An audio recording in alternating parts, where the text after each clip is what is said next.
Okay, so it looks like I am connected to Facebook. Sabadi, Tukon. If you're tuning in to join us here, let me just take care of a couple of logistical things here. If you're tuning in to join us here, just sound check is okay. That's good. Let me see, what else do we need to do in addition to that? Yeah, sound check is fine. You guys give me a thumbs up if you can hear me okay. All right, so that looks like that's good. Let me change my speaker setting so then I don't get too many interruptions with sound. Okay, so what is this? Sound on. Okay, turn on the sound for that, right? And turn off notifications from various different places. All right. So for those of you who are just tuning in, thank you very much. Please do me, if you can do me a favor, please share this broadcast on your personal Facebook page. Let's all take a little bit of time to do that now. And let me see here. Go here, and I will do that on my own personal page as well.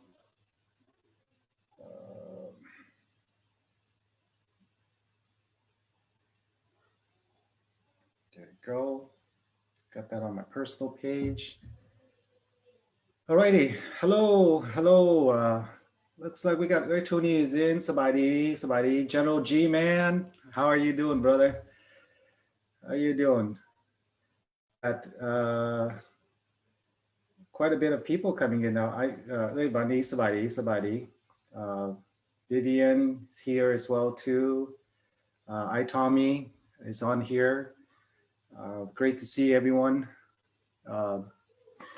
Well, I know there's a lot going on right now in DC, so I'm hoping to just maybe have a change of pace. I'm sure most of you are tuning into the Georgia election as well as what's happening in DC at the moment. So I hope that all of you that are out there or within that vicinity stay safe. Okay, so why don't we get started here. So let me bring up my sharing the screen. So let's go back here. All right. Make sure I got this and this. Okay. There we go. Are you able to see the screen from your side? I think it should be coming up very shortly here.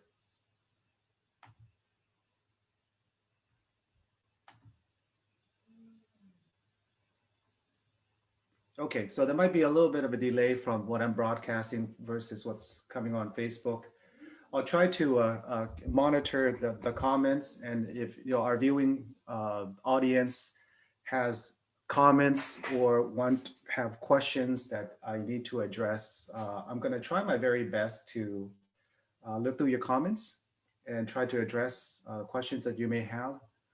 But before I go on to episode number 2, I want to just do a quick recap of episode number 1, which what I entitled Web of Deceit. So what we talked about previously was all the actors that were in the picture. So we have Janda, Buta, Eileen were the original board of directors. And then we have monks that are in his corner as well too. And then the newly appointed board of directors in April of 2020. And then of course there's this love triangle with the 2 monk brothers of Janda and this particular lady here, Mina. And we talked about August McCarthy being the attorney for Wat Lao Buddhavong. And then we talked about John Wilson being the personal attorney for Janda. And Wilson also has his own personal attorney. And the person that's leading Janda's social media campaign, Mr. Bun, and his cohort, Dr. Tong, or TV lawyer Tong. And of course, there's William, I believe it's Bun's relative or cousin or relative, one of the two. Anyway, they have the same last name. And we talked about Nu Mai, who's also a monk at Wat Lao Buddhavong. So this is just kind of a recap of all the different actors. So in this episode, what we're going to talk about is what happens, over time, specifically with her and him. So Eileen Tognini and Janda will be something we talk about today. Okay, so to our viewing audience, this is my disclaimer. Okay, my opinions are based on publicly available evidence and records. Most of that comes from Wat Lao Buddhavong website, watlaobuddhavong.org. Anyone can go there and have, just as much access as I do. You can use Google search to find the information that I'm about to share with you. You can go to the court to find court records. So the information that I will be touching upon here are publicly available information just to anybody who has the interest of looking into it, okay? And I want to also make this very clear to some of the people that have been attacking me for the last, year. I'm not here to destroy Buddhism. Let me make that clear. I am not here to destroy Buddhism, nor am I here to slander anyone, okay? I've received a lot of attacks, personal attacks, making things up, slandering me and libel and all these other things. What I'm here to tell you is that I'm not here to do that to anyone, okay? I speak from the evidence that I have in front of me, and I draw my conclusions based on the evidence and the records that I am looking at. I have never been to Wat Lao Buddhavong. I've never set foot on Wat Lao Buddhavong. I know of it because of my involvement more recently, but for the last 30 years, I had no idea that Wat Lao Buddhavong even existed.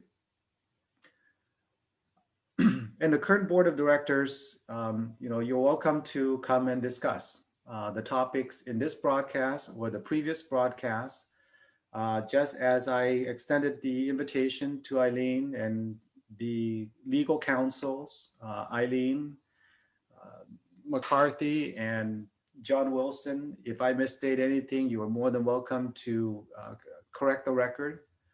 Specifically with Eileen and Janda, you can connect with me on Facebook. You're more than welcome to come out and tell your side of the story. And if there was something I said, you could come to, we can have a broadcast on the show, and you can specifically point out where I got things wrong, okay? And if I misstate anything, you are welcome to contact me with supporting evidence, right? What I won't do is I won't engage in the thumb wrestling contest that Bun continues to challenge me to. I don't think it's going to help anyone. I think it's going to result in more hurt feelings. And I think that will continue to destroy the community even more so. So if we have supporting evidence to back your claim, please send that to me, and we can sit down and we can talk, and we can even have a show about it, okay? And lastly, the viewers are strongly encouraged to do your own research. What I mean by that is, all the information I'm talking about here is public information. Now, it may take a little bit of time for you to access and find the information that I'm about to present to you, but it doesn't mean that you can't find it, right? So look at the evidence yourself, read through court documents, read through the meeting minutes, read through the board resolutions, and then from there, you can draw your own conclusion, right? So this is my opinion on the evidence that I have. Okay. So episode 2, I entitled it Monetizing Buddhism. Buddhism, the religion, how does that get converted to money? And so with that said, why don't we get started? So Eileen enters the picture in 2003. She was appointed General Legal Counsel of Wat Lao Buddhavong. She was also appointed the board of director, and she also holds executive position as well. So she's also appointed the secretary, and she's also the appointed treasurer. So Eileen holds 4 different positions within Wat Lao Buddhavong: legal counsel, board member, secretary, and treasurer. And for those of you who hasn't seen Eileen's picture before, this is what she looks like. I have been told that she is of Jewish descent. There's nothing slanderous about that. We have Jewish friends, and they're very great and wonderful people. But I do want to point out that in the corporate documents that have been provided to us, when I say to us, I mean to the public from their website, Eileen claims to have practiced Buddhism for more than 20 years, right? So let's think about this a little bit. She started in 2003. So that's about 17 years. Eileen is roughly 58 years old. And so that puts her in about her 30s when she came on to Wat Lao Buddhavong. But since she's been practicing Buddhism for more than 20 years, that would mean she was a Buddhist practitioner in her 20s, right? If my math is right, 30 minus, 37, that put her up in about her 20, right? Somewhere around there, okay? So if she was practicing Buddhism when she first came on in 2003, and this is the declaration that she made in 2003, right? So not in 2020, I'm not talking about 2020, I'm talking about 2003, when she came on board, okay? At that time, she declared that she had practiced Buddhism for more than 20 years. So what is Eileen's biological age at 2003? Somewhere around her 20s. So I find this one particularly interesting, but that's what she declared. And so that means if she's been a lifetime Buddhist practitioner, one would assume that she is well versed in Buddhism and Buddhist law and the Buddhist precepts, right? Right? So she would know each of those precepts, sin ha, sin pet, right? There's 225 or 227 of them. So, as long as she's been practicing Buddhism for that, lifetime of practice, I would assume that she's well versed in that area. So, I'm now reaching out to our viewers in Florida. Those of you that are tuning in from Florida, what I'm asking is, have you seen Eileen at your temple? We know that she's not at Wat Lao Buddhavong because she moved to Florida several years ago, possibly 3 years ago. And so the question is, have any of you seen Eileen at your temple? Has she come to make offerings? Has she stopped by to say hi to the abbots in your temple? Has she made an attempt to join your community events? Has she stopped by to introduce herself and say, my name is Eileen, I'm an attorney. If you need some legal advice, you need legal consulting, I am a lifetime Buddhist. I am here to help you and assist in any way I can. Even if she doesn't do that, offer her services, did she, has she participated in any of the events in the Buddhist temple or temples in Florida? Now that I don't know. So I'm hoping that maybe someone would reach out to me and say, "Yep, David, she did come to our temple, and she tells us that she is a longtime practitioner of Buddhism, and she's a firm believer of Buddhism." That would be great. Okay. Now, on the right-hand side of this decoration for officers and directors, Eileen's job is to manage all legal matters for the temple. And then she says, advise directors on legal aspects of events, plans, and decisions affecting the temple. Okay, so here's what we know. Eileen is not licensed attorney in Virginia, right? But she's giving legal advice, right? I'm not making this up. That's what it says on the corporate record. Advise directors on legal aspects. Okay, so she's giving legal advice to the board of directors, and she is not a licensed attorney in Virginia. I am not an attorney. So if you are an attorney or if you know of an attorney, someone help me understand this.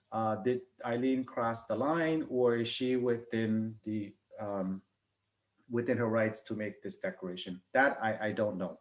Okay, but I thought it was interesting, and I pointed it out here that she is not licensed in Virginia, but she is giving legal advice based on the documents that have been provided to us here, us being public information.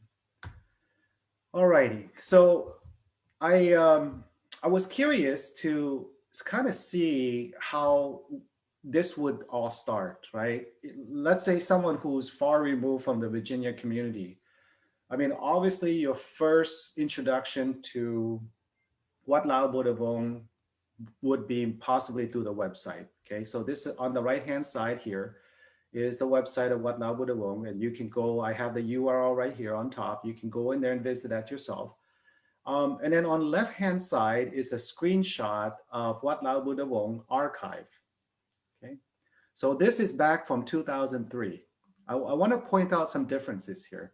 Okay, if it's not that obvious to some of you, I'm sure it is obvious to most of you, but I had to really kind of think about this a bit. Okay, so on the right-hand side is the current Wat Lao Buddhavong website, and on the left-hand side is what it said back in 2003, 2001.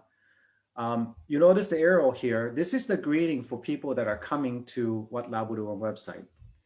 The greeting is, Wat Lao Buddhavong is a nonprofit organization that belongs spiritually to the Lao Buddhist community and to all Buddhist friends throughout the Washington metro area. I'm paraphrasing here. You can kind of read along. All the United States, Canada, and the world who help support the establishment of this religious institution. Okay.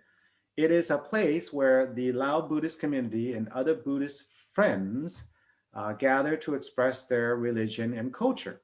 You notice religion and culture, not just religion, religion and culture.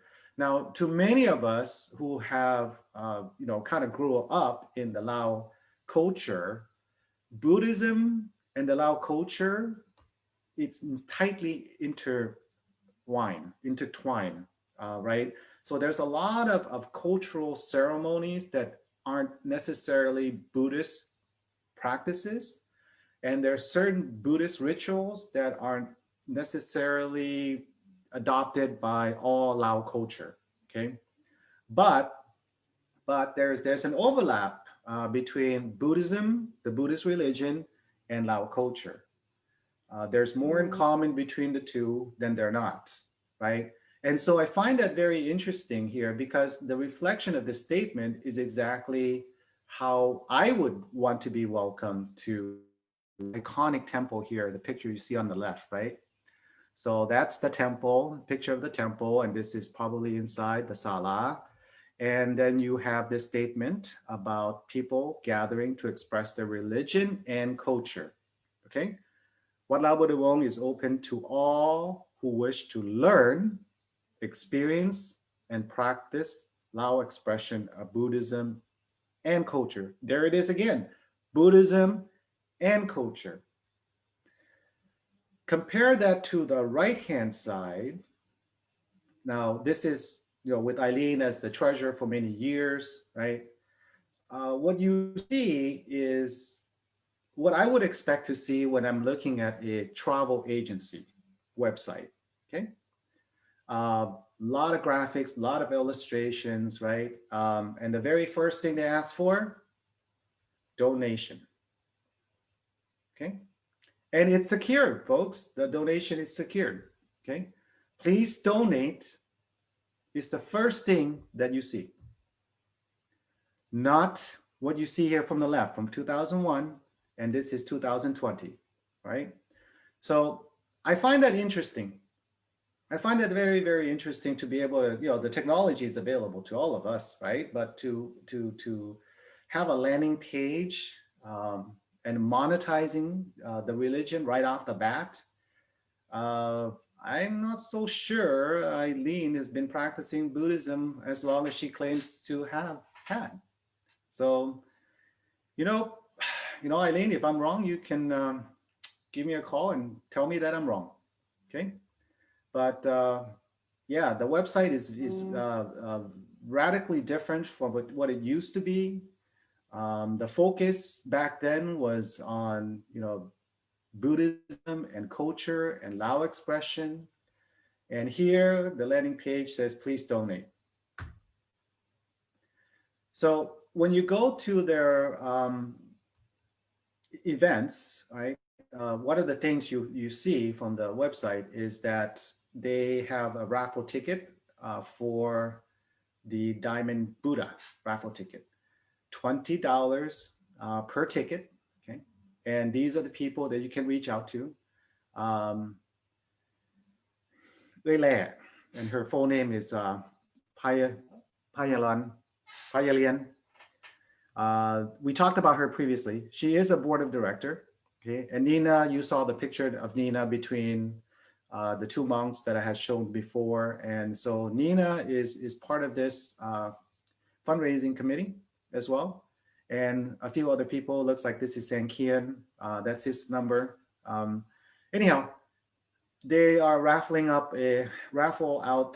Diamond Buddha for $20 per ticket. This is just for illustration purposes only.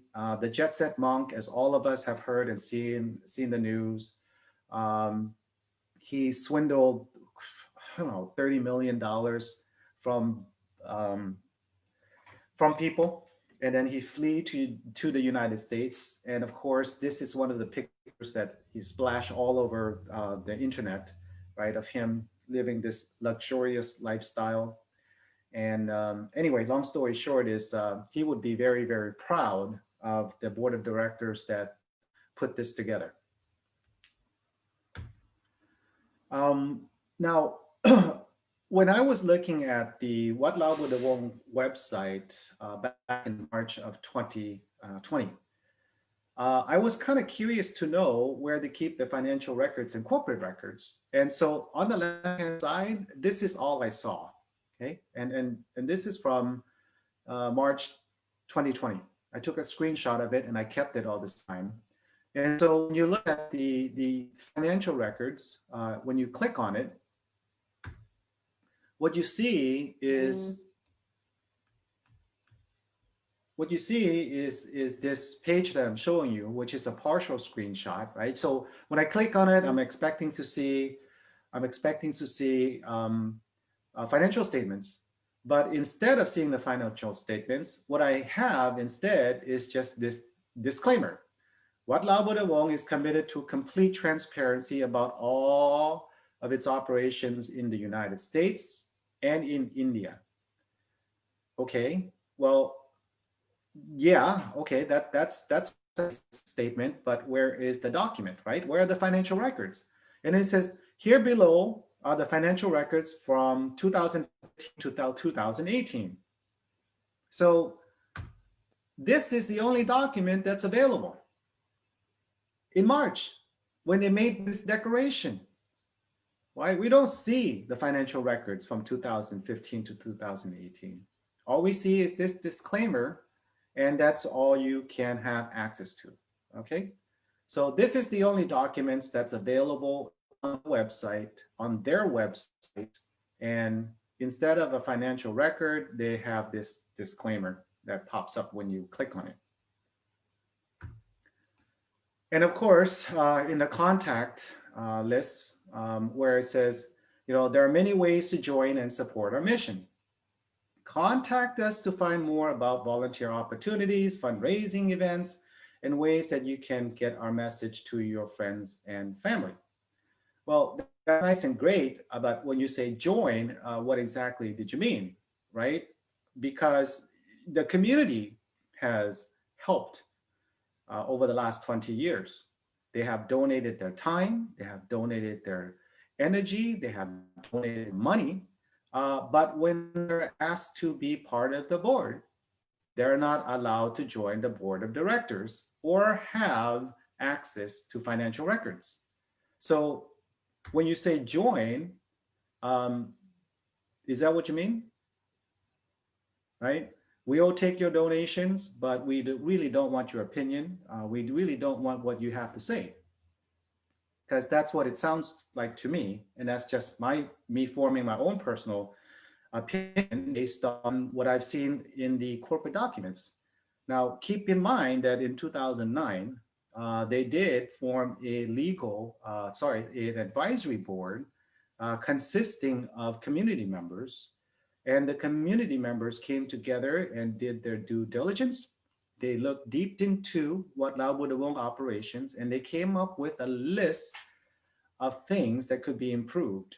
And they proposed that back to the board of directors, and the board of directors, for whatever reason, decided they were going to abolish the advisory board. And I will cover that in a lot more detail.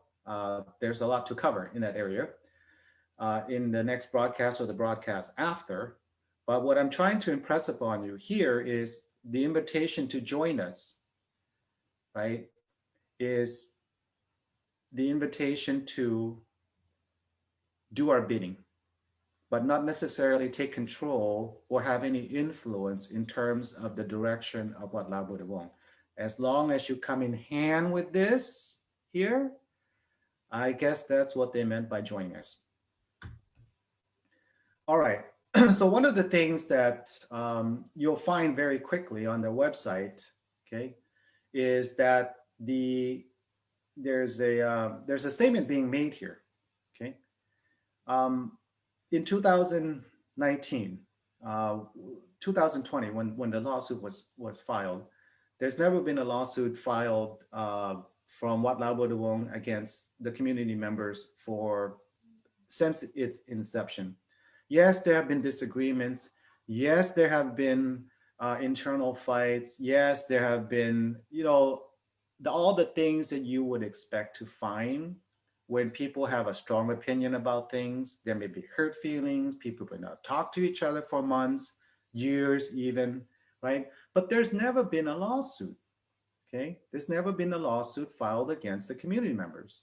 And in fact, if you know of a temple, Buddhist temple in the United States that turned around and sued its own members for $5.45 million, please reach out to me and let me know about that case, because I just can't seem to find it. So in here, right, it says that the temple, right, it's a 501c3 organization. It has the responsibility as a public trust, okay, public trust, mind you, to take on all appropriate legal actions to protect itself, which at its surface would be, yeah, that we would assume so, and to recover extensive damages it has suffered as a result of criminal activities penetrated against it, criminal and civil violations for people who misuse the law and the freedom of speech for their own personal gain, right? To defraud and steal for their own personal gain. So let's look at the facts, right? Let's look at the evidence, okay? Kuba La was arrested for trespassing. right? Kubala was charged with ID theft with intent to defraud. Now keep in mind, Kubala was a monk at the temple for about 16 years. He's lived there for 16 years. He was the right-hand man of Ajahn Mi, and then he became the right-hand man for Ajahn Janda in all of his travels, his legislative things, and all the things that he needed to do. Kubala was the right-hand man to both, right? The highest ranked monk, the abbot of Wat Lao Buddhavong, and the second highest ranked monk, the deputy abbot, Ajahn, sorry, did I call him Ajahn? Janda. Okay, so Kubala, right? So Eileen, the question to you is, if you were practicing Buddhism for 20 years, you know that, what happened here is it's beyond taboo. I mean, nobody touches that, okay? I mean, you don't have to practice Buddhism for 20 years to know it's wrong to get a monk arrested, unduly arrested for trespassing. And it's just crazy. I mean, it's like, what kind of Buddhism are you practicing? It's kind of weird to me. But more than that, it goes on, right? Kamla was charged with ID theft with intent to defraud, and it didn't stop there. They went after Lam Keo too. Lam Keo charged with ID theft with intent to defraud. So all these folks here are being charged of criminal wrongdoing, as they claim here, right? They say criminal violation, okay? Now, there's a difference between criminal violation versus alleged wrongdoing. Now, Eileen, I know you're an attorney, so please rectify this. Please rectify this, because all these charges that you threw against them, it didn't stick, right? Plus, on top of that, Eileen took it upon herself to issue 20 plus trespass orders against the community, barring them, preventing them, prohibiting them from setting foot on Wat Lao Buddhavong ground, okay? Now, you would sit here and you go, well, what the heck's going on? Kubala was arrested for trespassing. He spent the night in jail, okay? When a monk goes to jail, boy, it doesn't sit well with anyone. Eileen, it doesn't matter if you're a Buddhist in Laos, in Thailand, or anywhere in the world. Anytime a Buddhist monk is in jail, it just doesn't sit well, because that is a slap in our face for our belief, okay? Monks are considered holy men, okay? And he became homeless for roughly 8 months, okay? So on top of that, of course, you guys decided you're gonna sue the community members, 5 of them. Oh, there's a little bit of a typo here. That should be 5.45 million, not 0.45 million. You decide to sue the community for $5.45 million. Like, what the heck was that all about, right? Okay, so I want to show you a little bit here, the text exchange between Eileen and Kubala. Okay, so this is back in around September 8th, right? And the reason why I have access to this is because it's on their website. So this is from Kubala to Eileen, and around September timeframe, this is when things got really, really bad. Okay, so August 19th is when they discovered the loan. And of course, we all remember what happened to Ajahn Bunmi and Kubala. They both got exiled from Wat Lao Buddhavong. And so just to give you a little bit of frame of reference here, this is Kubala now communicating with Eileen. And he writes, hi, my sister Eileen. I'm so scared and fear to go court. He's got a court date coming up October 7th, okay? And he's reaching out to her for help, and he doesn't want to go to jail. But more importantly, he wants to come back and stay at the temple, because he was a resident at the temple for many years. He goes on to say that I drive Ajahn Bunmi to everywhere when people invite him. Okay, I know myself that some monk and some people in the temple feel jealous of me, so they inform the bad things about me. Okay, this is my 16-year stay in this temple. I love Ajahn Bunmi, Ajahn Chanda, Ajahn Dr. Chanda, and I love Ajahn Bunmi. Okay, so that's the text message. Looks like from um, Kubala to Eileen, and then Eileen replies, "My Ajahn brother, you know I care about you. Please, you must appear to Ajahn Chanda and the other monks and express respect to them. These bad things you did with Kim and Suk make other monks and other members feel so worried and scared. So these bad things you did. Hmm. Um, so I'm going to cover this in a different segment. Okay, I'll clarify this a little bit more. But long story short is Kubala didn't do anything. What she's alleging Kubala to have done here. Okay, she's the one that got him charged with trespassing violation, right? Plus, got him charged with identity theft with intent to defraud. Both cases went to court, and the prosecutor decided not to charge. So, what bad things is she really talking about here? There's no criminality element to it.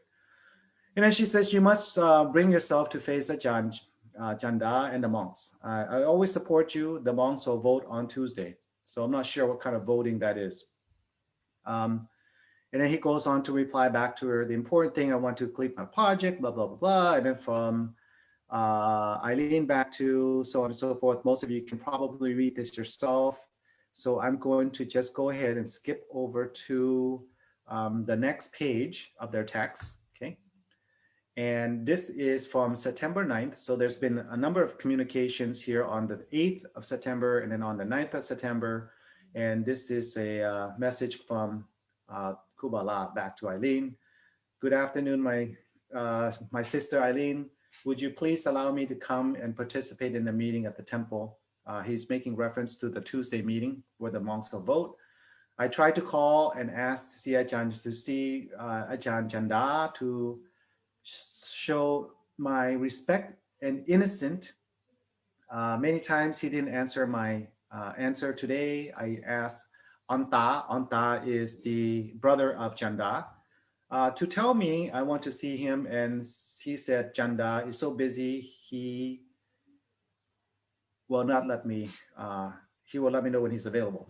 Okay, so if they're going to make a decision to determine Ajahn Kubala's fate, right? You would assume that he would be given the opportunity to be heard, okay? Which what we normally call due process, right? So due process is you just give the other person an opportunity to be heard. So that is in our legal system. And so when they're going to make a decision on Kubala's fate, they should at the very least, right? At the very least, invite Kubala back and say, these are the charges against you. These are the things we see that you have done that we don't agree with. What do you have to say? Now, that would be a fair thing to do. Okay. That would be a fair thing to do, but that's not what happened. That's not what happened. So Eileen says, maybe you can write a letter to apologize. I'm so sorry. I have to respect what the senior monks say. All right. The senior monks say. What did they say, Eileen? What did they say? Keep in mind that Kubala was the right-hand man of Ajahn Bunmi for many years, and he was also the right-hand man for Chanda for many years when he had to take on special projects, right? So the two senior monks obviously have deep trust and respect for Kubala over the last 16 years.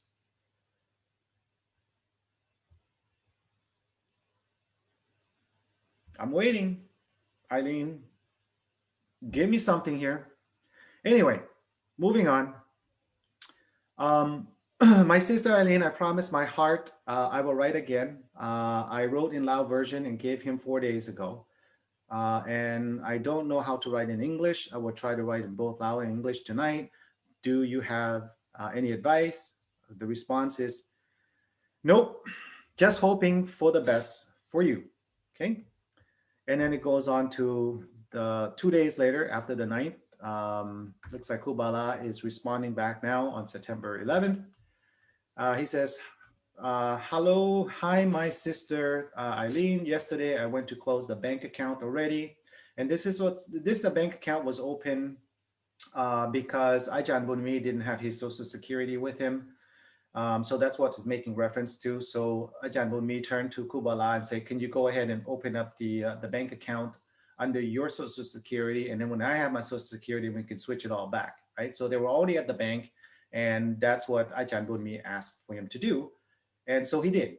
And like he said, I never know that it was wrong, right? Until you explain to me, okay? Until you explain to me. Now, I don't know what explanation Eileen gave to Kubala, but at the time, Ajahn Bunmi was the chairman of the board, and he was also the president. Ajahn Bunmi, with the powers vested in him as the president and as a board of directors, he can direct an agent or an officer to do exactly what he asks Kubala to do. So I don't know what Eileen told Kubala, but there is a different interpretation of the powers that are vested in Ajahn Bunmi as the president and as the board of director. Now, fast forward to November, right? And keep in mind, like he's been arrested. He has a court hearing coming up. He can't go back to Wat Lao Buddhavong. All of his belongings are still in Wat Lao Buddhavong, right? All his personal belongings are still at Wat Lao Buddhavong. And he can't go back to retrieve his belongings, okay? And he's been homeless now for about 8 months or so. And he's bouncing from different temple to different temple, staying as a guest monk. So he says, good morning, my sister Eileen. He still refers to her as a sister. I know you hate me a lot. Oh, that's, man, I don't know about you, but if a monk says, I know you hate me a lot, where do you go with that? I mean, I'm so lost for words. If a monk came to me and says, David, I know you hate me a lot, I would go, oh my God, I would try to rectify that right away. And I would probably call that monk and say, what did I do to make you draw that conclusion, right? I mean, this is a monk, please forgive me for everything that was happening, right? So again, this is a monk speaking now, right? I am now give up and will move out of this temple. 2 nights ago, I just came in to get my clothes and stuff, and I was arrested. Okay, so he came back to retrieve his belongings, and he was arrested. This is in his own words. I was arrested and stay in the jail 1 day and 1 night. I almost die. I almost died in a small room with 4 prisoners. Eileen, if you have been practicing Buddhism for as long as you claim to have practiced Buddhism, you don't do that to monks, right? You just don't do that to a monk, okay? And if you truly care about Kubala, this one particular statement would have tugged at your heart. I almost die in a small room with 4 prisoners. I personally do not know Kubala, but when I see this text message, my heart hit the floor. So now he's going to move on to Philadelphia, where he can stay for a while. Okay, and then he stays at other temples as well too that will take him in as a guest monk, right? So I don't know what kind of religion you practice, Eileen. I certainly would be interested to have a conversation with you and get your interpretation of this statement here. Okay, I was arrested. Okay, for coming. You know, he came back to pick up his stuff, right? And he was arrested, and he spent one night and one day in jail. Um, and he almost died while he's there. And you know, Kubala also spent one day at the shelter home. Oh, oh, goodness sakes. All right, so back to this lawsuit that's listed on their website. Okay, so this lawsuit here, to understand the genesis of this lawsuit, we kind of have to go back in time a little bit. So back in August of 2019, August 19th of 2019, Ajahn Bunmi and Kubala went to open up a bank account so they can have a phone line connected to Wat Lao Buddhavong. On that same day, the board of directors, Ajahn Bunmi, Chanda, Bhuta, and Eileen had an emergency meeting at 10 o'clock at night, and they quickly voted to remove Ajahn Bunmi from the board of directors, as well as the president. So he's all of his power now have been kind of stripped on the very same day that he discovered the loan. Eileen starts to issue trespass orders from August all the way to November 29th, right? Remember now, I talked about this previously. So here's the list. Look at the list. Starting from August, okay? 2 on the 29th, 1, and how many on the following month in September 26th? 1, 2, 3, 4, 5, 6. Did I count that right? 1, 2, 3, 4, 5, 6. About half a dozen, okay? A month later, she gives out about half a dozen trespass orders. Oh, it didn't stop there, did it? No. Look what happened. October, how many more people receive it? 1, 2, 3, 4. In November, wow, she is handing out trespass orders like chocolate. Okay, and Halloween is actually here, Eileen, in October. Okay, you missed it by a month. Look at all the chocolate you're handing out in November. This is no way to celebrate Thanksgiving, by the way. All right, so November is a month of Thanksgiving, and October is for Halloween. If you're going to be handing out chocolate, you should have done it, more appropriately here in the month of October. But this is no way of saying thank you to the community members that have been longtime members. Okay, look at the elders that are impacted by this. You know, Palung Wat is 80 years old, right? You got Palung Singh, 76 years old, right? Look, you even got Isam on here, who's a long-time community member who's been dedicating so much of his time and energy at Wat Lao Buddhavong, right? He's in charge of the music for Lao New Year, for special events. He goes over there to help set up. His family is very involved in the Wat, right? He's been there for 30 plus years, right? So it's not like somebody just showed up yesterday. Look at this, 30 years Misai has been a temple member, right? Lam Gel, Kimberly, and this is an attorney for the, yeah, that's an attorney. So you look at all these people and you say, wow, 20, 30 years of being a member of Wat Lao Buddhavong. But here's the sad part, Eileen. When you issue the blanket trespass orders, you fail to consider their unique circumstances. And what I mean by that is on the right-hand side here, these are the folks that have stupas on the temple ground, okay? So as long as they have this trespass order, as long as that trespass order remains in effect, not only are they deprived of their religious right to practice at their temple, they're also deprived visitation rights to their loved ones, okay?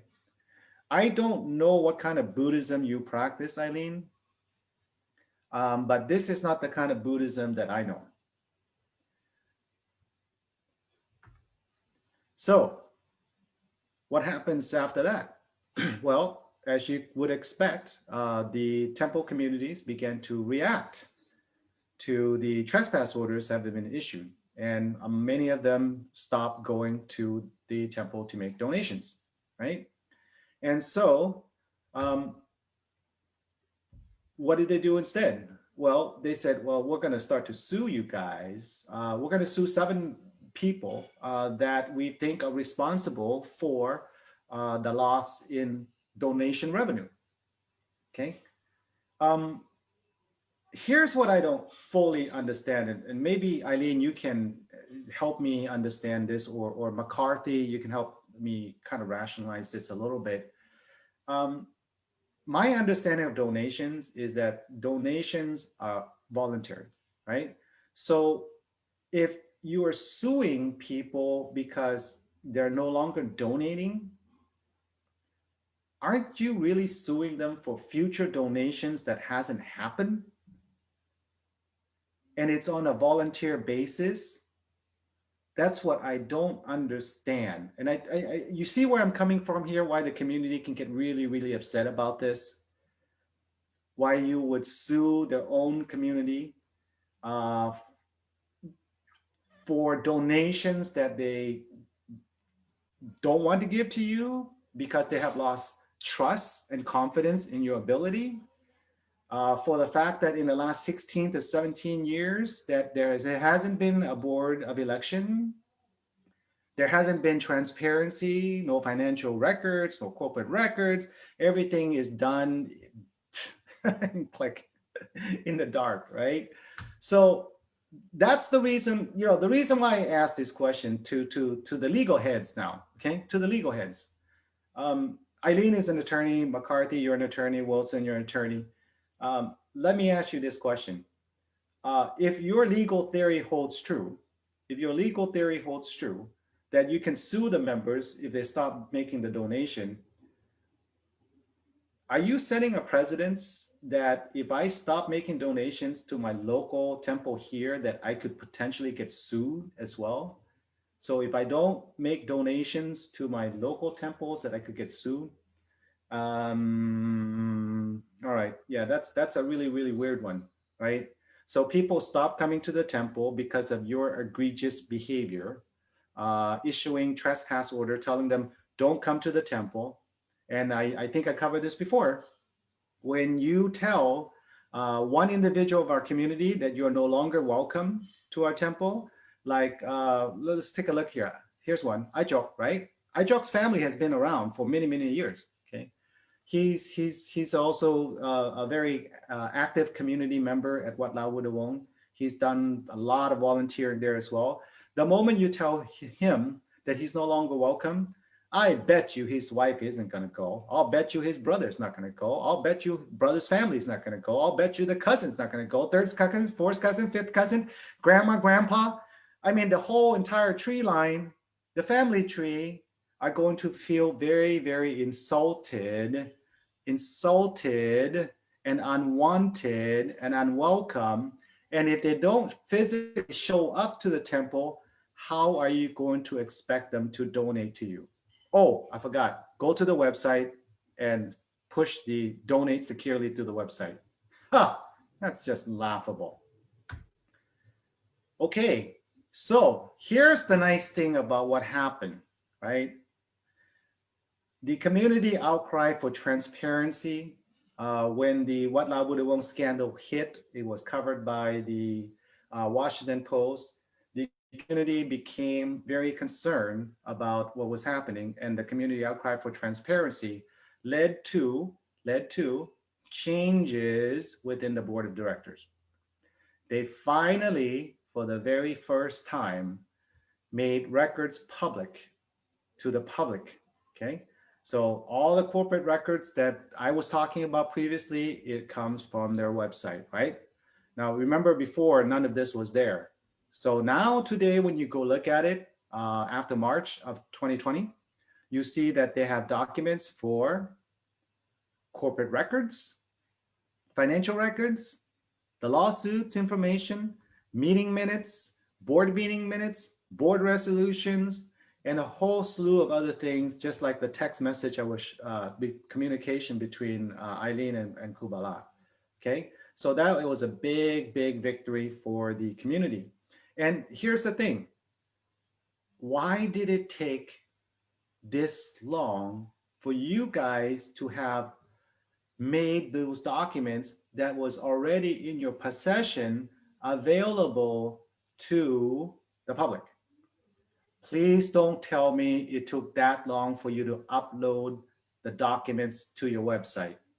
Please don't tell me that. I'm not going to buy it because I can upload a 2 gig file less than 20 years. Okay. It doesn't take that long. But now when you go to Wat Lao Buddhavong website, it should be as it is. It should be as it should have been for many, many years. Okay. So there's some transparency now being adopted by the board of directors. All right, so I wanted to just bring this letter out. This, again, you can find this on the website. Okay, this is a letter that was issued to the Wat Lao Buddhavong Board of Directors, October 2006. Okay, I want to bring this out again because TV lawyer Tong keeps saying that, oh no, the church don't require transparency, don't want transparency. Dr. Tong or TV lawyer Tong, it's not an option. I want to say that again. It is not an option. Let me read this to you. You are required to make your annual information return, blah, blah, blah, blah, available for public inspection for 3 years. Okay? Okay? In addition to that, the IRS says you are also required, okay? You are also required to make available for public inspection your exemption application, any supporting documents, and your exemption letter, which is the letter that I'm sharing right now. So when you say to the public that Wat Lao charity that doesn't need, there's no transparency, blah, blah, blah, blah, whatever it is you want to talk about, that is a flat out lie, right? All right, TV lawyer Tong, what do you have to say now? All right, so the other thing is Eileen is the board of director, okay? Chanda is the board of director. But the question is, why does Eileen have the power of attorney over Ajahn Bunmi? Why does one board of director need to have the power of attorney over another board of director who happens to have the highest position on the board? Ajahn Bunmi is the chairman of the board. Why does Eileen need to have power of attorney over the chairman of the board?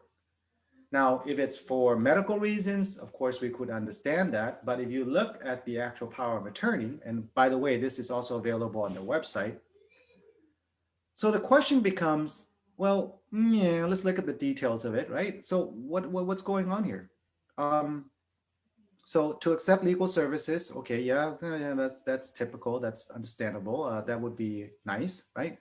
But to request, receive, sue for, and recover from all persons, blah, blah, blah, blah, each and every parcel of reality of articles that I own or I'm entitled to, and each and every sum of money, right, or interest due and owing, or that become owning due, blah, blah, blah, legal, more legal language, right? So there it is, folks. There is a financial interest here, right?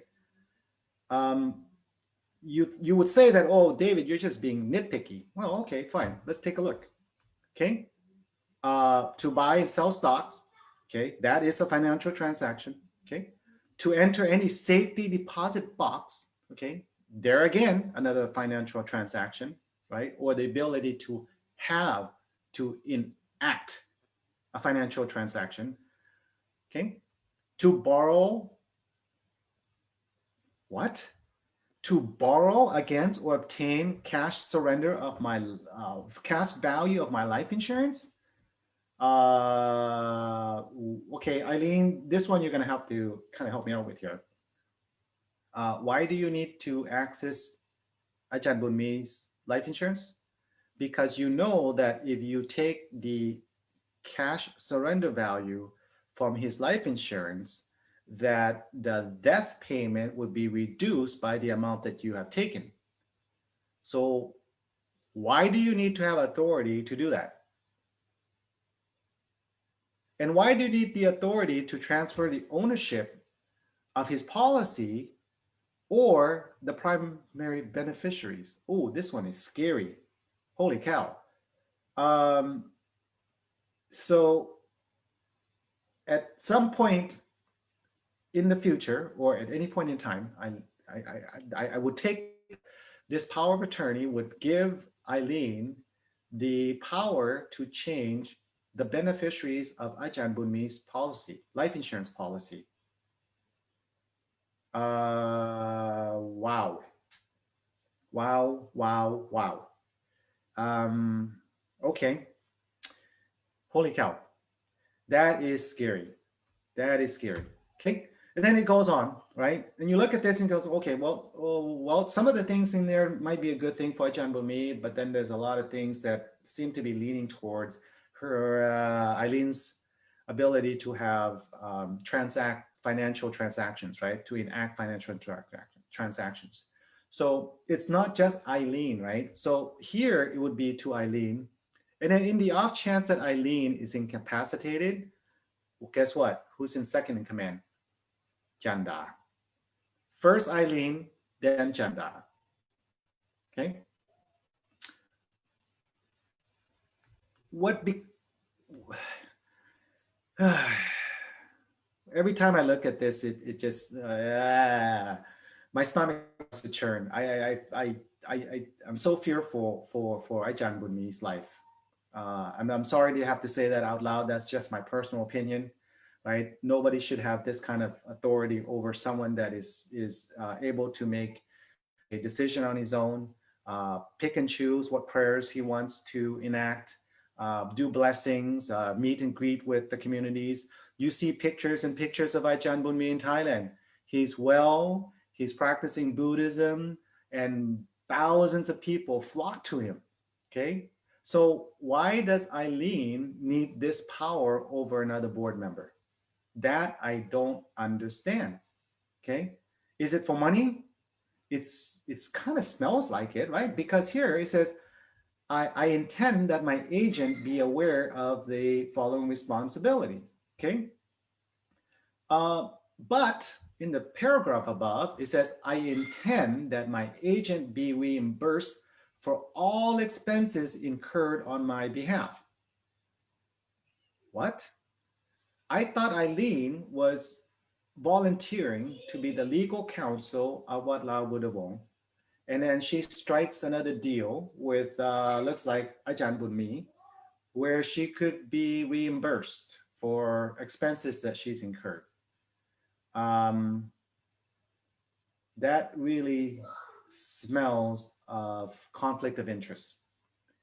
I haven't not seen the declaration of conflict of interest, but Eileen, I'm sure if you were to look at the IRS form 1023 that you guys filled out, you'll see that there's a requirement there for you guys to do a review of the conflict of interest statements on the board of directors.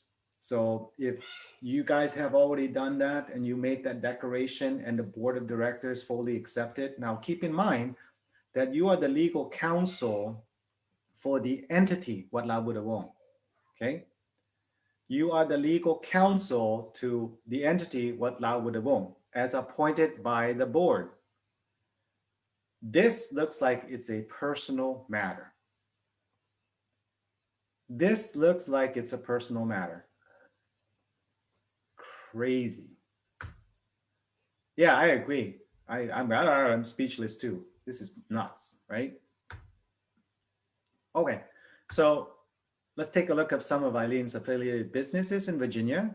So in 1989, you see that Wat Lao Buddhavong is registered under her name. In 1999, there's a company that she started. I think it's called Allegranten. I can't really read that. Allegramente Junos LCC. I'll just refer to it as AJ LCC. Okay, that was back in 1999, 1989 and 1999. So about 10 years apart.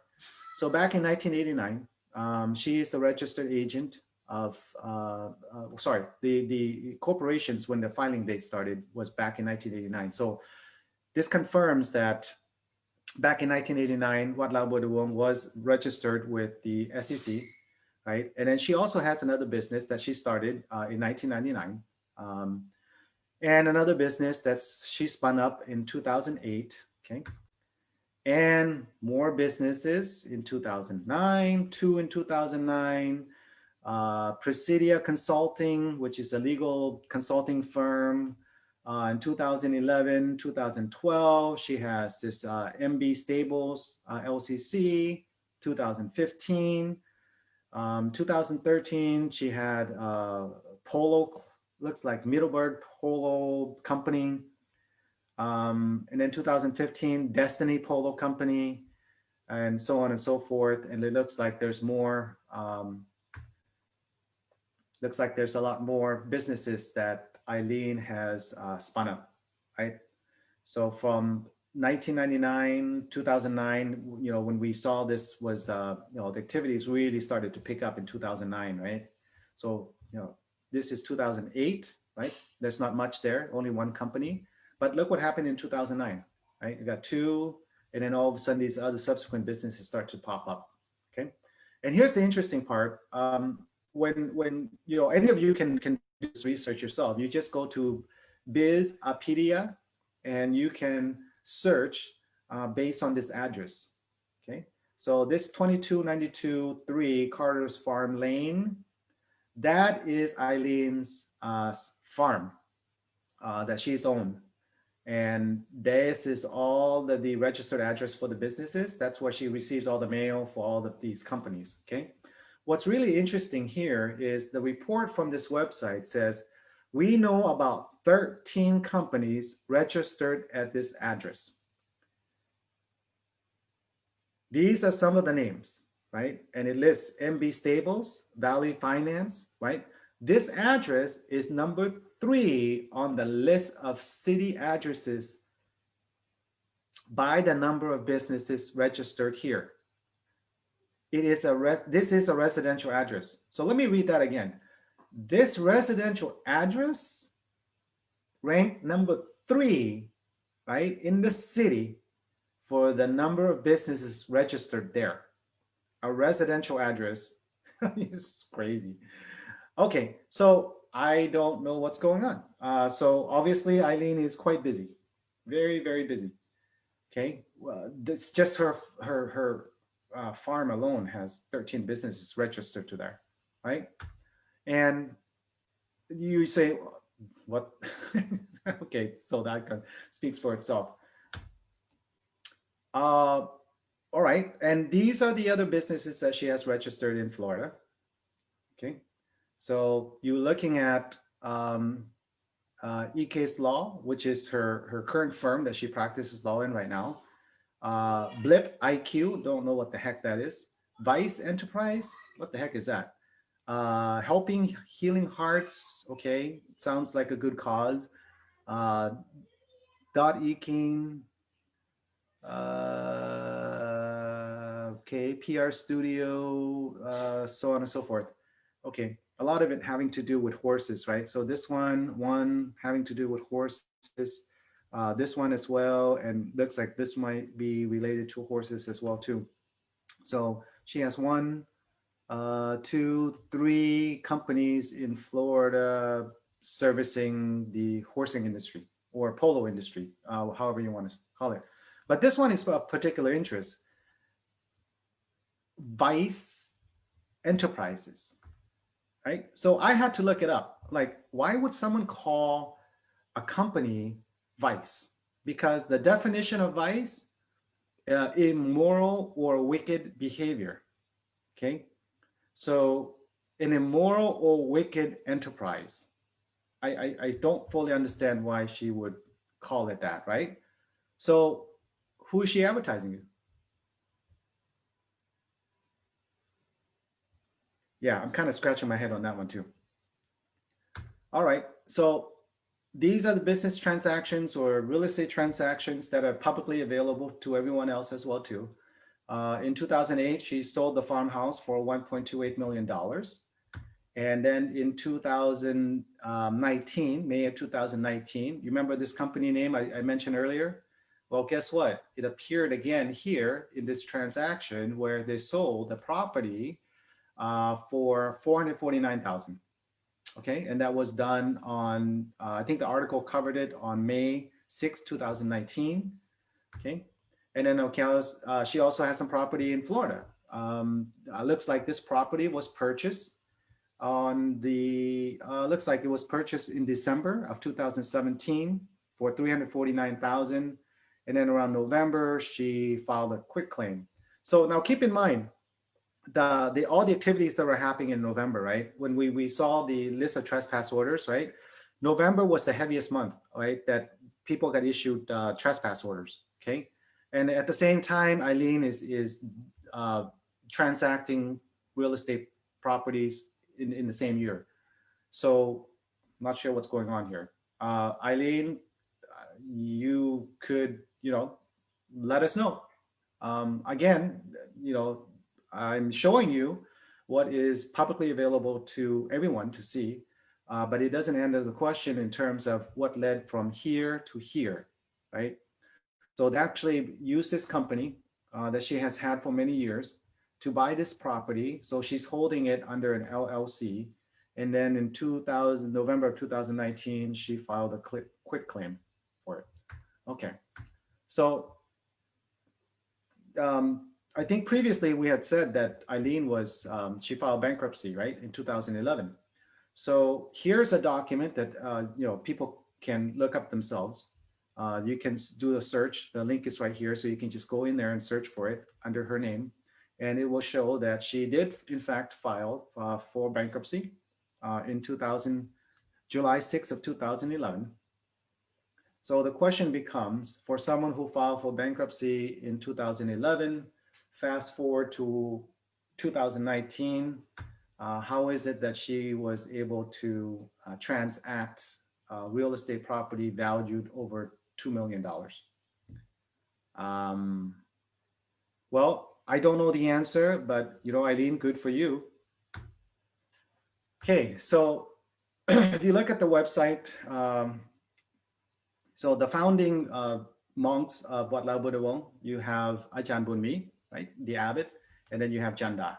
Okay, so what's the big deal? Well, now we're talking about the student who ousted the master, right? So in 2006, how did he do it? In 2006, they amended the bylaw, right, and removed the abbot as the chairman of the board, right? The 2003 bylaw would say that the abbot of the temple is by default the chairman of the board. But in 2006, they took that away. August 2019, Janda becomes very aggressive, right? So the board of directors, Janda, Bhuta, Eileen, got together with an emergency meeting at 10 o'clock at night, and they decided to vote him out. So they remove Ajahn Bumi from the board of director as well as the president. And guess what? Janda is now the president and the chairman of the board. So the student has ousted the master. Seriously. I mean, yeah, I agree. That is nuts, right?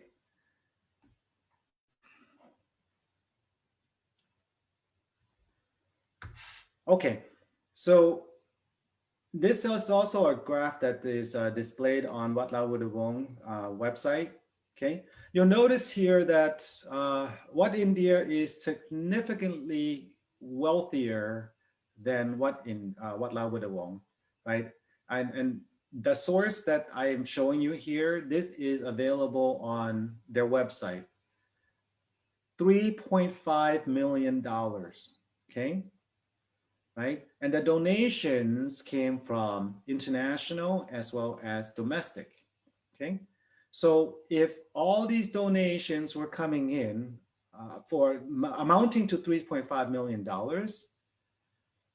why the heck did you guys take out a loan against Wat Lao Buddhavong to build What India? I don't get it. If What India was worth $3.5 million and you had that much donation coming in, why would you go take a loan out and use $300,000 of that loan to construct What India? It doesn't make sense. It just doesn't make any sense. So what is it that you're doing? What India has way more money than Wat Lao Buddhavong. So why did you take out the loan?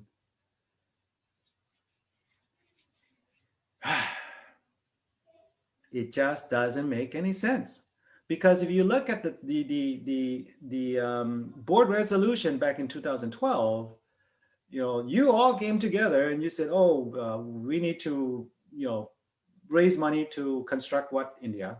And yet when we start to look at this very, very closely, we begin to learn that What India has received $3.5 million in overall donations. I mean, $300,000 is just about 10%. What the? Okay, I don't know what kind of Buddhism this is, but this is not my kind of Buddhism, okay? Right? So let's do a quick recap. I know it was a long presentation, right? Let's recap of how they monetize Buddhism. Let's take a look at, in my opinion, how they convert Buddhism into money. Okay, so the website, Wat Lao Buddhavong website, looks like a travel agency. Their alleged criminal activities are unfounded because the DA declined to prosecute all 4 charges against our community members. Eileen filed for bankruptcy in 2011 and later sold real estate property valued over $2 million, right? Like I said, good for you, Eileen.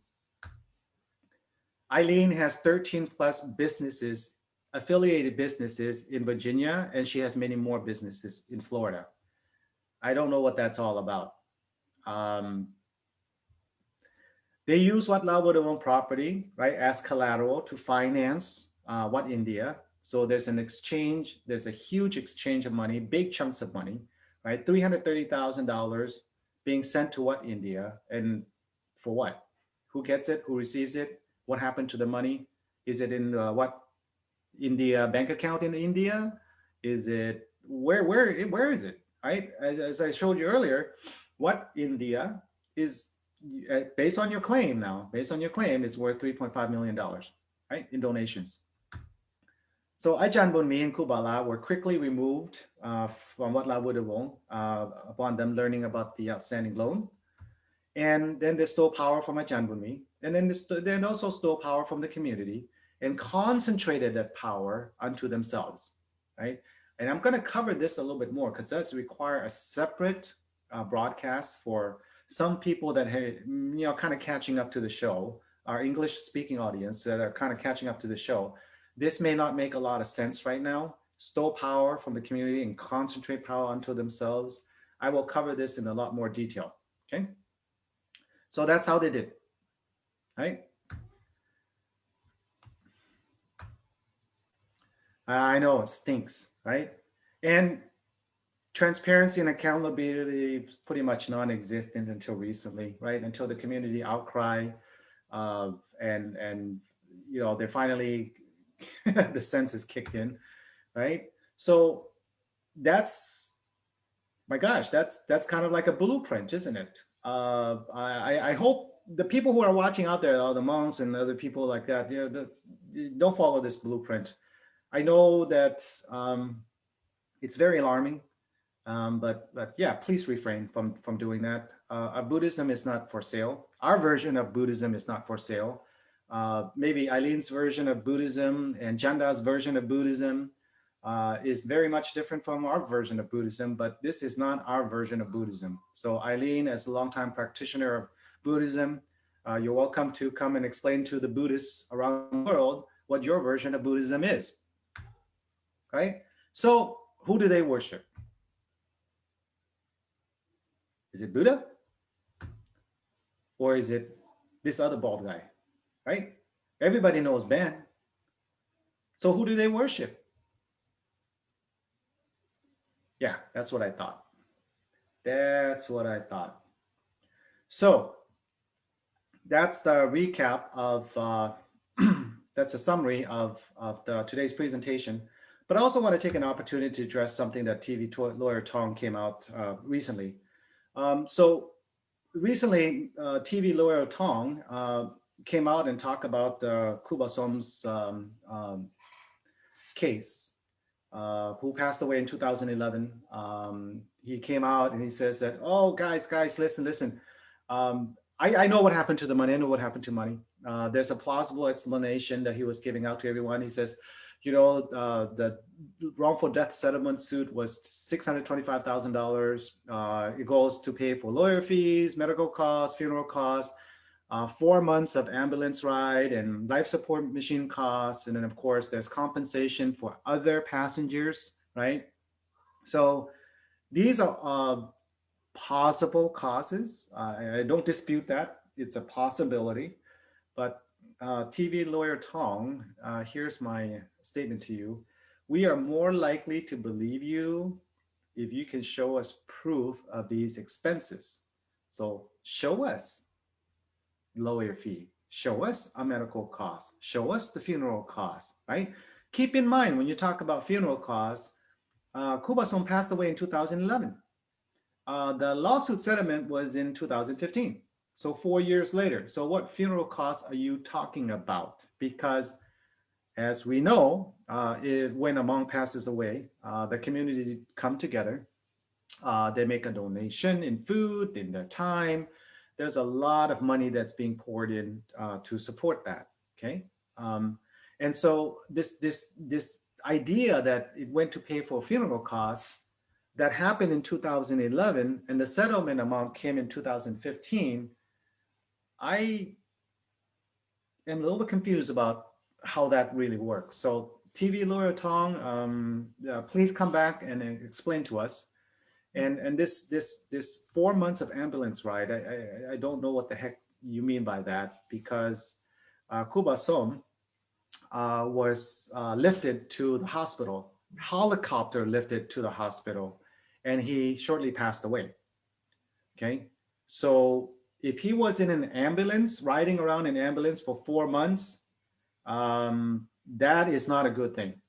I don't know what led you to believe that Janda had to pay for 4 months of ambulance rides. Now, you could say that, I don't know what you could say, okay? I'll show you why, because based on the article that was published, they say that Kuba Som passed away 50 hours after the accident. So I don't know who was in that ambulance riding around for 4 months on a life support machine. Was it Kuba Som or was it somebody else? So that's for you to answer, Dr. Tong. The other thing is this, right? Point number 2, you said Janda wrote down $15,000 on the report to the state commissioner's office, right? So you said he wrote down $15,000 because he felt that was the net amount after lawyer fees, after medical costs, and all the things that you talked about. And you said the net amount was $15,000. Well, I was curious because I believe it could be any amount, but why 15,000? So I did a little bit of research, and anybody can find this information online. You can go to Google it, right? And you can look at Virginia probate tax laws, okay? And you will see that the information provided by the commissioners of account from Virginia is that the tax, this is what they say, tax is assessed at the rate of 10 cents per $100 on estates valued at more than $15,000. Okay. If the value of the estate is more than $15,000, then there would be a probate tax. So TV lawyer Tong, Janda did not come up with $15,000 from thin air. It looks to me, this $15,000 corresponds to the number where the state says you don't have to pay taxes.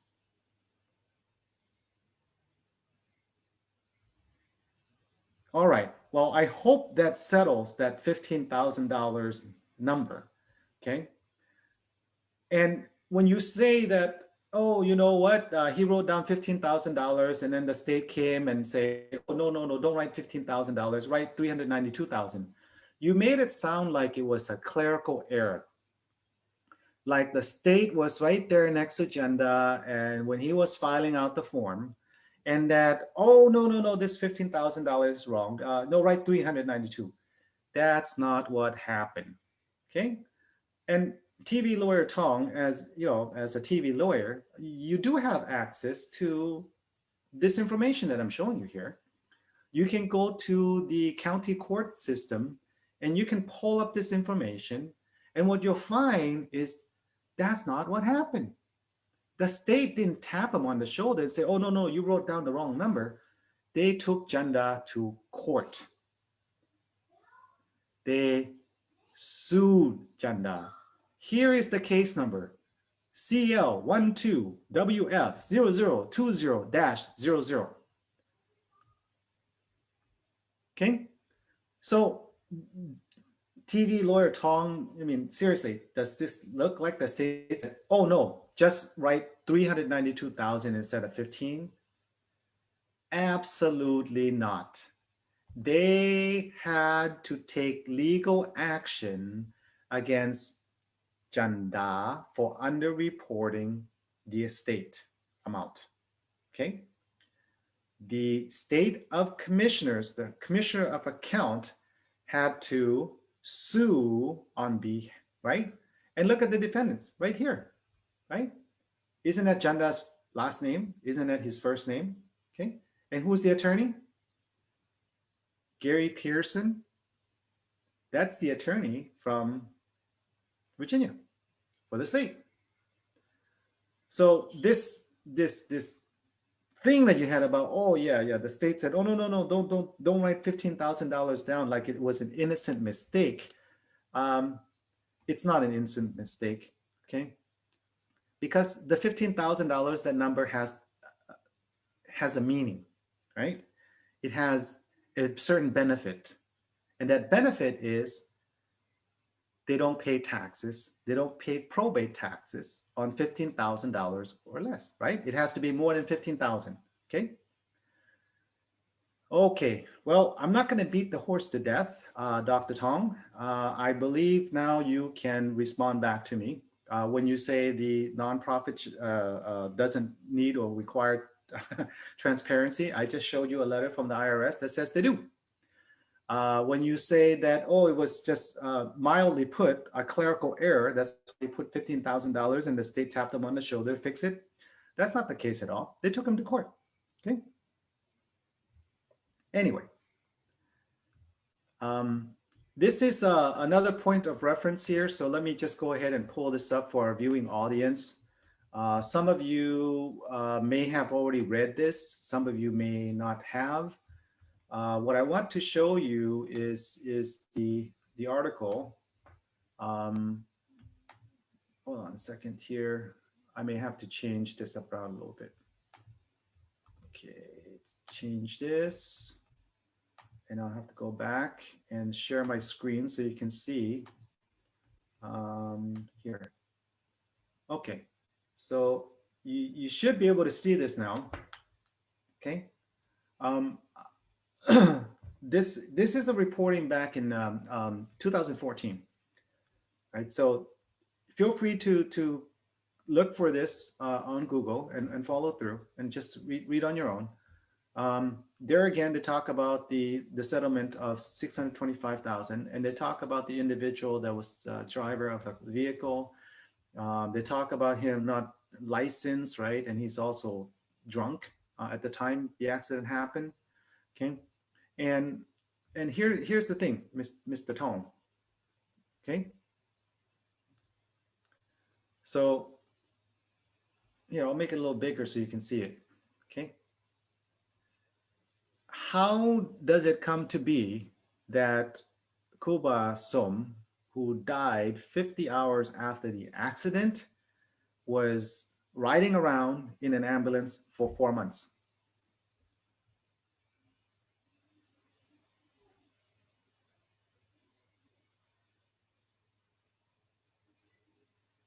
Hello? TV Latong, are you there?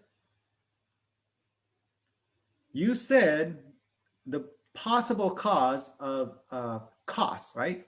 Deductions, right? From the settlement suit went to pay for 4 months of ambulance ride. And all right, so you have to tell me who was in that ambulance for 4 months, okay? Because we know it's not Kubasom. Nobody does that. Nobody puts a dead person in an ambulance and drive around for 4 months. That's kind of weird. Yeah, and creepy.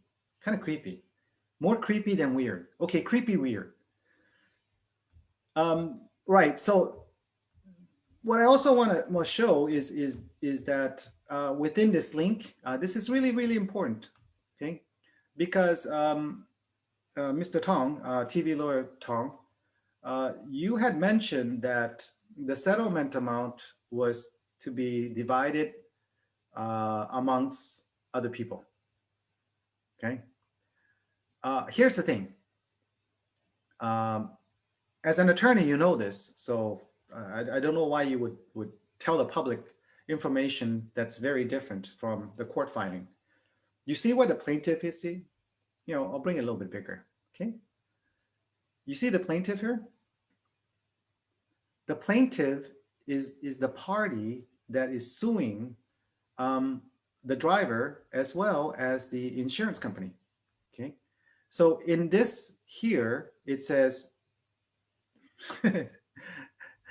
Janda, administrator of the estate of Prasom. So Janda is the court-appointed administrator of Kubasom. In layman's term, the estate of Kubasom is suing the defendants here. Okay, so there's 3 named defendants here, right? The driver, okay, the insurance company, and looks like Progressive might be an auto insurance company. Okay, so your fishing story about if I catch 30 fish and then I kind of share it with the people in my car, that may be true. That may be true, and a lot of times fishermen will do that. But what does that have to do with this lawsuit? You're comparing fish to a lawsuit. You're comparing fish to an apple. You're comparing oranges and apples. Yeah. So okay. Well, maybe State Farm could,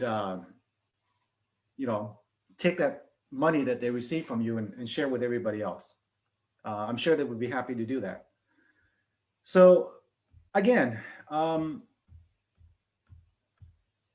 want to kind of bring this up because it's in the document, okay? It's in the court document here, Dr. Tong, TV lawyer Tong. Okay, so what does it say here? It says that is survived by the following statutory beneficiaries, okay? The father, the mother, the sister, the brother, and another brother. The court has identified who the beneficiaries are that is to receive the value of the estate. Whatever this lawsuit may result in, whether if they get the $1,000,000 that they were suing for, or the actual number, which we saw was $625,000, these are the only people identified by the court, okay, as the beneficiaries. So in that example that you gave about catching 30 fish and then sharing it with everybody else, it doesn't apply here. It doesn't apply here. A court order, right, in the legal document says these are the living beneficiaries that should receive the settlement amount. Okay, so yeah, I hope that in your next broadcast, I know you're going to rebuttal what I have to say, and I hope you do. I hope you do. Please come and explain to us again how all this kind of works out in your mind, right? So you claim to have talked about medical costs, so we'd like to see how, where you came up with that number. Attorney fees, so we'd like to see how you came up with that number.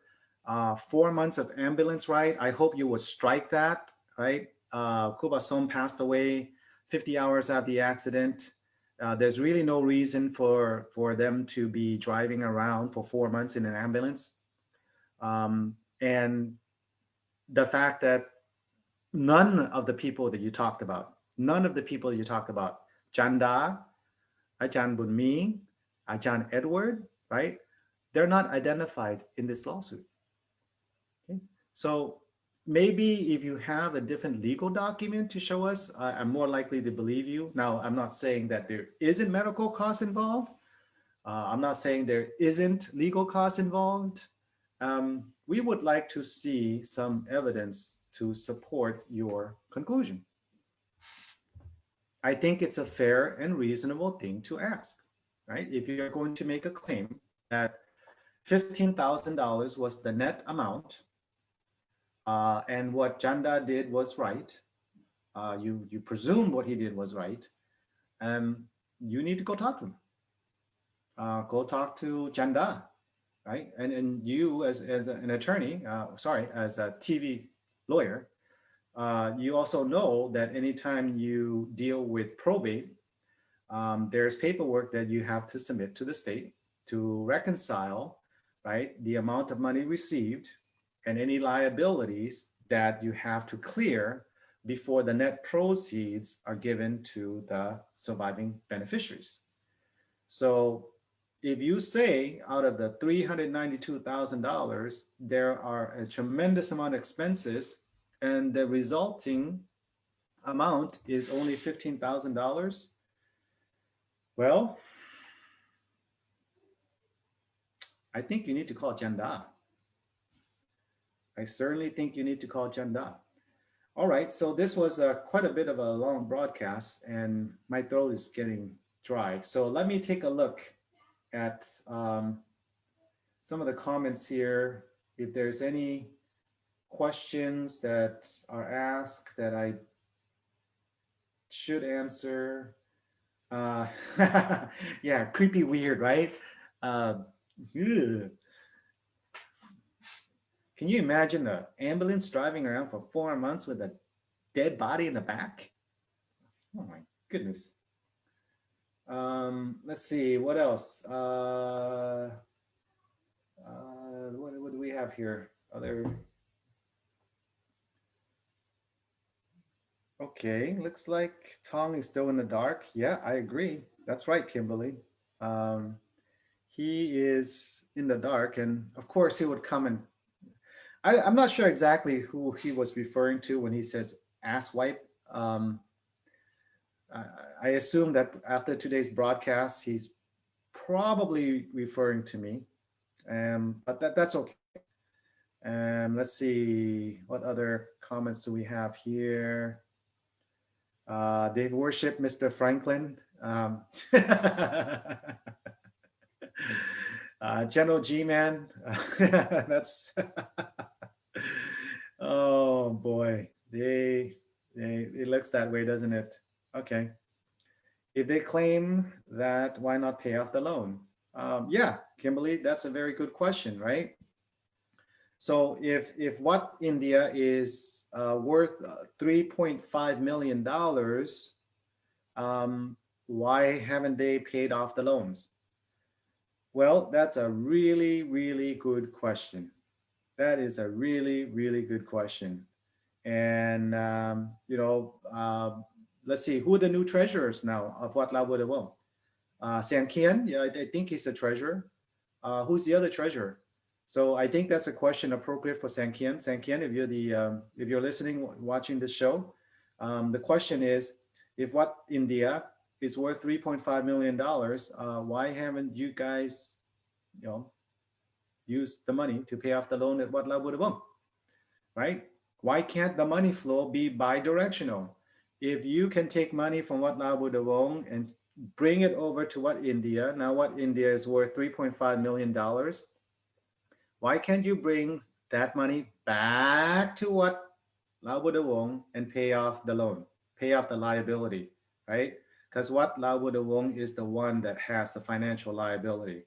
It is the one that whose deed is used as collateral for the money that went from Wat Lao Buddhavong to Wat India. So, since you are the secretary, right, of Wat Lao Buddhavong and Wat India, Sankian, why can't you go from here to here back?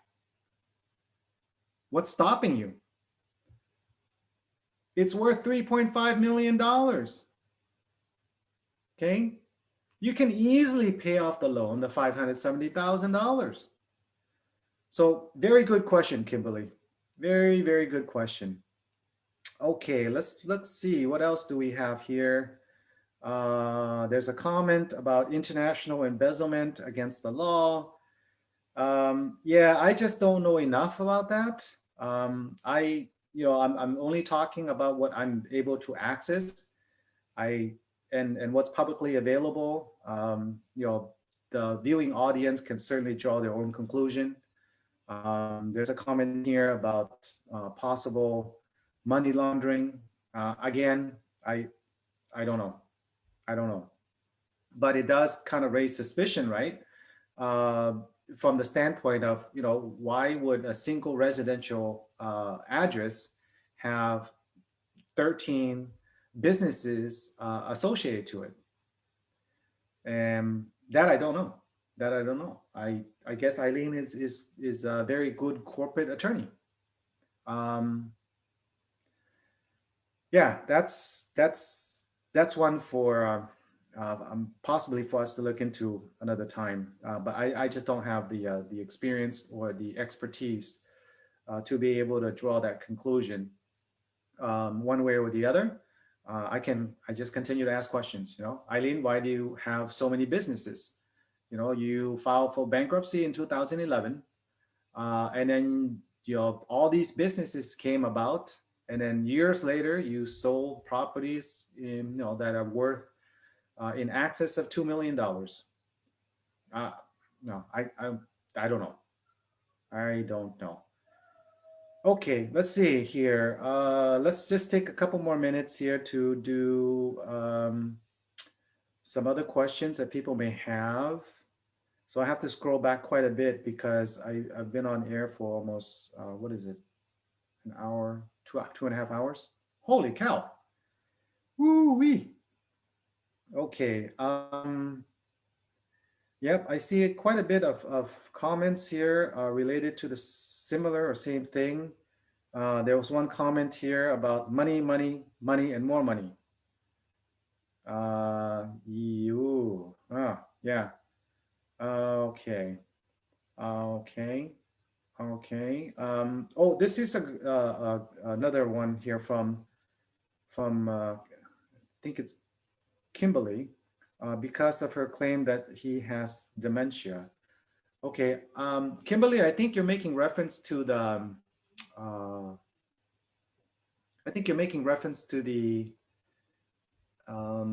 power of attorney right?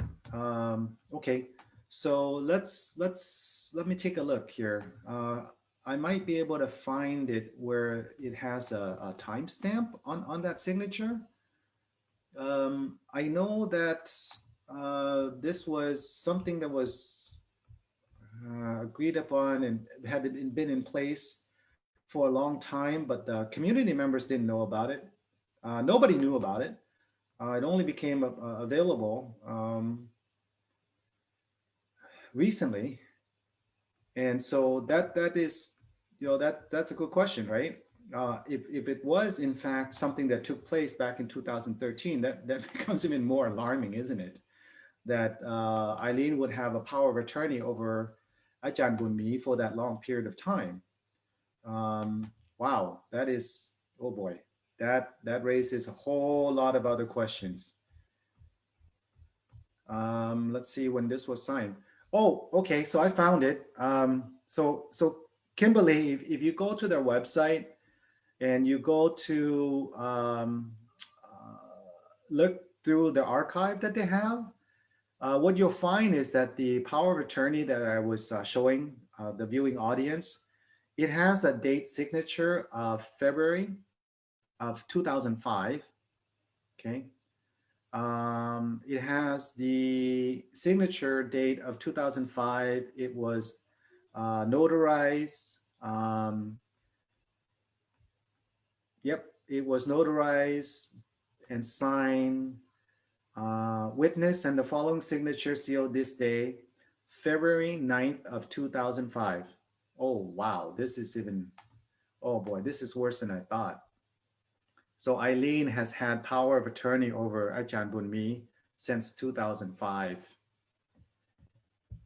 Oh, holy cow. Holy cow. What kind of Buddhism do you call that? I I don't know what kind of Buddhism that is. Um, Holy cow. Okay, looks like there's another comment here. The name of the construction company was called A1 Construction, and they had heavy machinery that cost hundreds of thousands of dollars. This was like 2004, 2005. Okay, I sat there and watched Janda count money almost every day. Wow. Okay, so this A1 Construction Company, I did not see that under Eileen. So I'm wondering if this is another business enterprise that had a relationship with Janda. So, okay, I didn't know that. Okay, that's good to know. So it looks like it's not just more than the businesses that we know about. Oh my goodness. Oh man. Okay. So thank you, I Kamsai, for that information. Okay.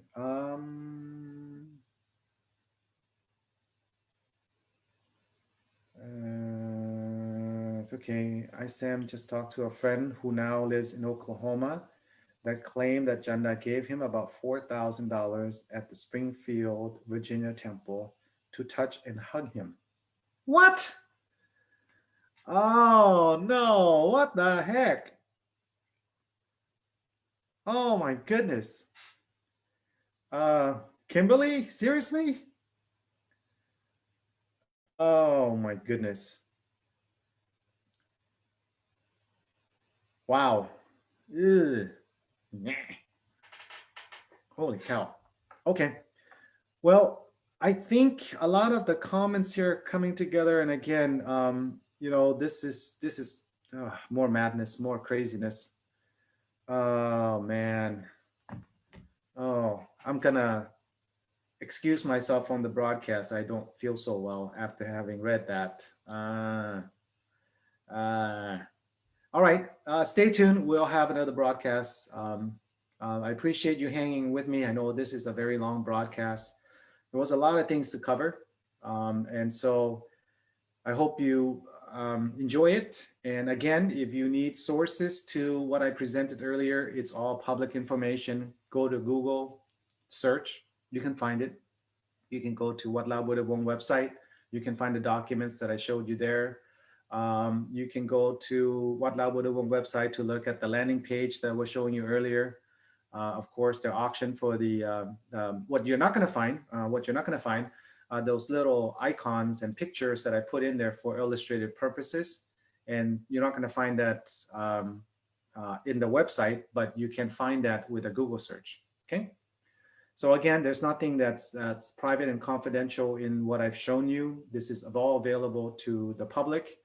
My opinions are formed based on the evidence that I've reviewed. Again, as the viewer, I encourage you to do your own research and come up with your own conclusion. With that said, thanks again for tuning in. I will talk to you again another time. Have a good night.